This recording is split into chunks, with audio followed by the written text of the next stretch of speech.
मैथिली दुल्हन। इसके मनमोहक गीत जरूर सुने। यदि अच्छा लगा तो चैनल सब्सक्राइब जरूर करें।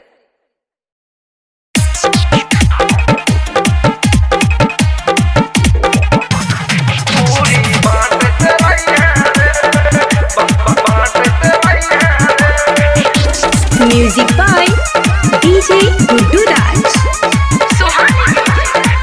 जखन बजता है डीजे पर गाना खूब नाचत रही है रे। जखन बजता है डीजे पर गाना खूब नाचत रही है रे। जखन है तोरे बलनुआ, जखन है तोरे चंदनवा, जखन है तो मालिक शादी सब्जी बांटत रही है रे। जखन है तो मालिक शादी पूरी बांटत रही है रे। जखन बजता है डीजे पर गाना खूब नाचत रही है रे। जखन बजता है डीजे पर गाना खूब नाचत रही है रे। जखन है तोरे कन्हैया, जखन है तोरे नीतीशवा, जखन है तो मालिक शादी सब्जी बांटत रही है रे। जखन है तो मालिक शादी पूरी बांटत रही है रे। पूरी बांटत रही है रे। DJ Guddu Madhubani, DJ Guddu Madhubani, DJ Guddu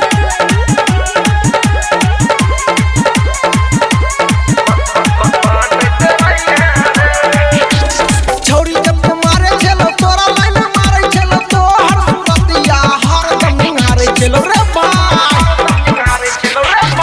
छौरी जब तुम्हारे चलो तोरा लाइन मारे चलो तो हर सुरतिया हर दम निहारे चलो। आई छई कनवा कर शादी तू पागल बनी है रे। आई छई कनवा कर शादी तू पागल बनी है रे।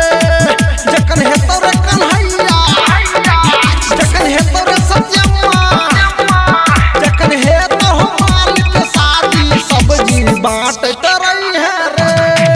जखन है तो मालिक शादी पूरी बांटत रही है रे। खूब नाचत रही है रे।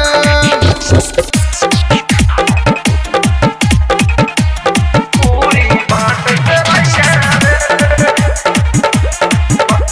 बांटत रही है रे। म्यूजिक बाय डीजे गुड्डू राज। आइ काल्हि के छौरी सब होइ छै दिल तोरनी, एगो के छोड़ के दोसर के भरनी रे भाई। आइ काल्हि के छौरी सब होइ छै दिल तोरनी, एगो के छोड़ के दोसर के भरनी। संतोष कहै छौ जे बात तू मानल करी है रे। संतोष कहै छौ जे बात तू मानल करी है रे। जखन हे तोरे दिलबा, जखन हे तोरे अंकितबा, जखन हे तो मालिक शादी सब्जी बांटल करी है रे। जखन हे तो मालिक शादी पूरी बांटल करी है रे। खूब बांटत रही है रे। जखन बजता है डीजे पर गाना खूब नाचत रही है रे। जखन बजता है डीजे पर गाना खूब नाचत रही है रे। जखन है तोरे कन्हैया, जखन है तोरे नीतीशवा, जखन है तो मालिक शादी सब्जी बांटत